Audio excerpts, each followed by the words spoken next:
Hi friends, நான் உங்கள் அரட்டை கார்த்திகா. பொங்கல் அன்னைக்கு நாங்கள் ஊருக்கு கிளம்புனோங்க. ஸோ சென்னையிலேருந்து கசின்ஸ் எல்லாம் வந்திருந்தாங்க. அக்கா நீங்கள் எங்கள் வீட்டில் தம்பிக்கெல்லாம் சாப்பாடெல்லாம் ஊட்டி எடுத்துகிட்டு தான் போகணுன்ட்டாங்க. சரி ஓகே, அவங்க பாசத்துக்காக அவங்க வீட்டில் ஒரு அட்டனன்ஸை போட்டுட்டு நாங்களும் கிளம்பிட்டோங்க. வெளியில் குளிர் ஜாஸ்திங்க, கிளைமேட்டு தாங்க முடியல.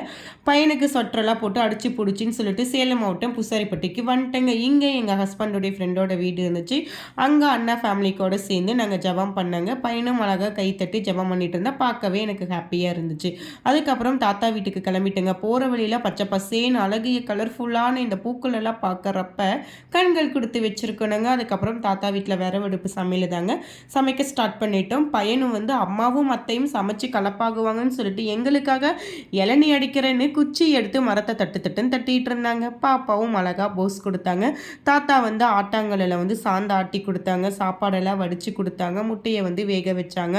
நானும் அண்ணா ஒய்ஃபும் சேர்ந்துட்டு நாட்டுக்கோழி எடுத்திருந்தேங்க. நாட்டுக்கோழியில் கிரேவி பண்ணி குழம்பு வச்சு முட்டையை வேக வச்சு நாங்கள் அதில் போட்டுட்டோம்.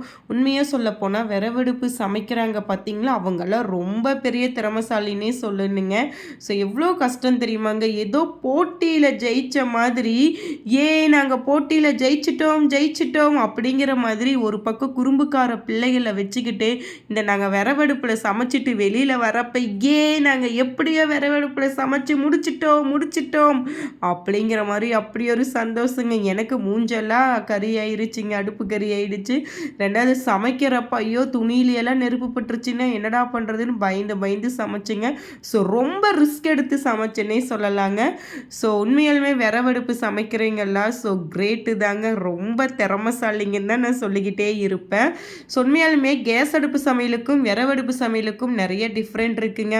அந்த விறவெடுப்பில் மன ஒற்றுமையோடு சேர்ந்து சமைச்சு அழகிய பச்சை பசேன்னு இந்த புல்வெளிகளோட உட்கார்ந்து தூய்மையான காற்றை சுவாசிச்சுக்கிட்டே சாப்பிட்றப்ப நம்ம உடம்புக்கும் அந்த அளவுக்கு ஆரோக்கியமாகவும் இருக்கும். ஸோ மனசுக்கும் அந்த அளவுக்கு ரிலாக்ஸேஷனாக இருக்குங்க.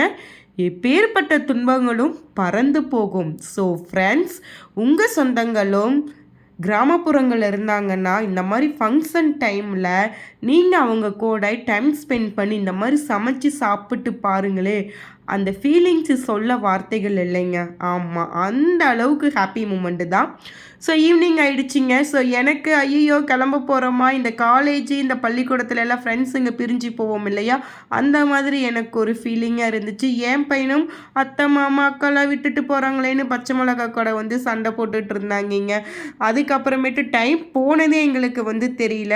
ஸோ அதுக்கப்புறம் புல்வெளிகளோடு சேர்ந்து விளையாடிட்டு ஸோ அவங்கவுங்க வீடுகளுக்கு கிளம்பியாச்சுங்க. ஓகே ஃப்ரெண்ட்ஸ், இந்த கிராமப்புற வீடியோ உங்களுக்கு பிடிச்சிருந்தா பிரயோஜனமாக இருந்தால் மறக்காமல் எனக்கு கமெண்ட் பண்ணுங்கள், லைக் பண்ணுங்கள், ஷேர் பண்ணுங்கள். என் சேனலை சப்ஸ்கிரைப் பண்ண மறந்துடாதீங்க. தட்டா பாய்.